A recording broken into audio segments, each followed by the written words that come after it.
Hoy vamos a analizar un caso fascinante. Uno que muestra cómo una relación familiar que parecía perfecta, de ensueño, se fue pudriendo por dentro hasta convertirse en una red de toxicidad que casi destruye un matrimonio. Esta es una historia de manipulación, de abuso financiero y al final de la lucha desesperada por recuperar el control de una vida. Para entenderlo todo, hemos dividido nuestra investigación en 6 partes. Empezamos con el comienzo, que parecía idílico. Luego veremos cómo la tensión fue creciendo, cómo se descubrieron los secretos financieros, la verdad detrás de todo y finalmente el difícil camino hacia la recuperación. Bueno, todo arranca con nuestros protagonistas, Alejandra, una mujer de 38 años, su esposo Javier y su madre viuda, Doña Rosa. Al principio la verdad es que la dinámica entre ellos parecía el sueño de cualquier pareja. Estas son las palabras de la propia Alejandra. Reflejan esa esperanza inicial que, como vamos a ver, se hizo polvo. Sus palabras capturan perfectamente ese encanto engañoso del principio, ¿no? Un presagio de la tormenta que se venía. El punto de quiebre, el momento en que todo cambió, ocurrió hace 5 años. Doña Rosa tuvo una caída, nada grave, pero su único hijo, Javier, muy preocupado, insistió en que se mudara con ellos, temporalmente claro, para cuidarla. Una decisión que, sin saberlo, les cambiaría la vida para siempre. Y lo que se prometió como una estadía de recuperación de 1 mes, se alargó. Y se alargó, sin un final a la vista. Esa visita temporal, de repente, se había convertido en 5 larguísimos y muy tensos años de convivencia forzada. Poco a poco, la presencia de Doña Rosa pasó de ser una ayuda a ser una invasión. Empezó con críticas sutiles a cómo cocinaba Alejandra, pero escaló muy rápido. Empezó a cuestionar sus decisiones como madre, a juzgar cómo gastaba el dinero. Llegó a reorganizar la casa a su gusto. El colmo fue cuando le tiró la ropa de invierno a la basura. La autonomía de Alejandra en su propia casa se estaba desvaneciendo. Y aquí, en esta conversación, estaba el núcleo del problema matrimonial. Alejandra, desesperada, intentaba buscar una solución. Pero Javier estaba atrapado entre la lealtad a su madre y la protección de su familia. Su respuesta, siempre la misma, motivada por la culpa y el qué dirán, paralizaba cualquier intento de cambio. Los años pasaron y la tensión en la casa era palpable. Hace 2 años, Alejandra empezó a notar algo raro. Un flujo constante de paquetes que llegaban para Doña Rosa. Paquetes que desaparecían en su cuarto al instante. Esto sembró la semilla de la sospecha. Y lo que estaba a punto de descubrir, bueno, eso lo cambiaría todo. Esa era la pregunta que rondaba la cabeza de Alejandra. La curiosidad, finalmente, le ganó a la prudencia. Un día, con la excusa de limpiar, se atrevió a mirar.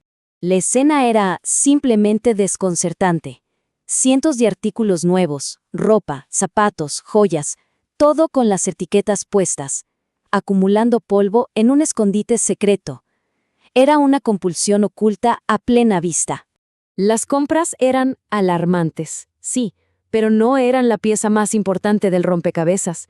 El verdadero golpe, el impacto real, estaba en el rastro de papel que acompañaba a todos esos objetos.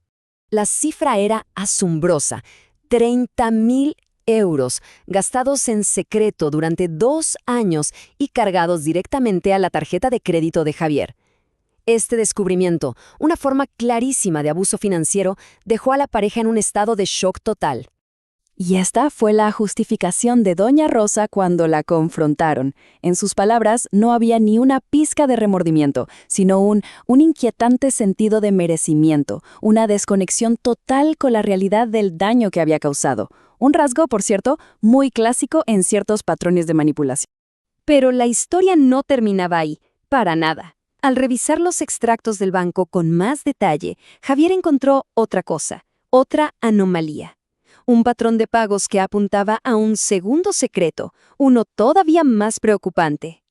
Resulta que esos pagos recurrentes tenían un origen. Doña Rosa era víctima de una estafa romántica. Este tipo de fraude, que es muy común, explota la vulnerabilidad emocional de las personas para sacarles dinero. Y ella había caído de lleno en la trampa. El desglose del desastre financiero era simplemente devastador. A los 30.000 euros en compras compulsivas, ahora había que sumar transferencias de 500 euros mensuales cada mes durante 2 años a un estafador online que le había prometido matrimonio. El daño total ascendía a 42.000 euros. Armados con toda la evidencia, Javier y Alejandra confrontaron a doña Rosa. La revelación de ambos engaños, de las compras y de la estafa, provocó una reacción explosiva, pero no del tipo que ellos esperaban. Acorralada, doña Rosa no mostró ni arrepentimiento ni vergüenza. Hizo lo que mejor sabía hacer. Recurrió a su arma más poderosa, la manipulación emocional. Sus gritos, sus acusaciones, todo estaba diseñado para generar culpa y desviar la atención. Y por un momento, con Javier, casi lo logra. Fue en ese preciso instante que Alejandra se dio cuenta de que estaban atrapados.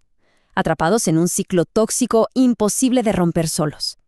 El siguiente paso era crucial y sí o sí requería ayuda externa. Fue entonces cuando tomó la decisión: contratar a un terapeuta familiar. La terapia fue el catalizador del cambio. No fue una solución mágica ni rápida. Fue un proceso difícil, doloroso, que obligó a cada uno a enfrentar verdades muy incómodas sobre la dinámica que sin querer habían permitido que se instalara en su hogar. Con la guía del terapeuta, Javier por fin pudo desatar ese nudo complejo de culpa y obligación que sentía hacia su madre. Pudo entender que reconocer la toxicidad del comportamiento de ella no era traicionarla, sino proteger a su propia familia. Y ese entendimiento le dio el poder para tomar una decisión firme: establecer por primera vez en su vida límites claros y no negociables. El resultado de esta intervención fue transformador, un contraste absoluto entre el caos del pasado y la paz del presente.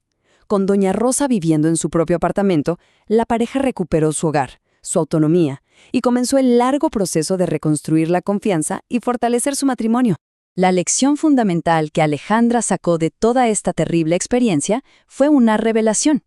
El punto clave es este: proteger el propio bienestar y el de la familia nuclear no es un acto de egoísmo, es simple y llanamente un acto de supervivencia. Este caso nos deja con preguntas muy importantes sobre las relaciones humanas, ¿no? ¿Cómo se manejan estas dinámicas familiares tan complejas? ¿Dónde se traza la línea entre el amor familiar y el control? Reflexionar sobre esto puede ser, sin duda, la clave para la paz personal de muchos.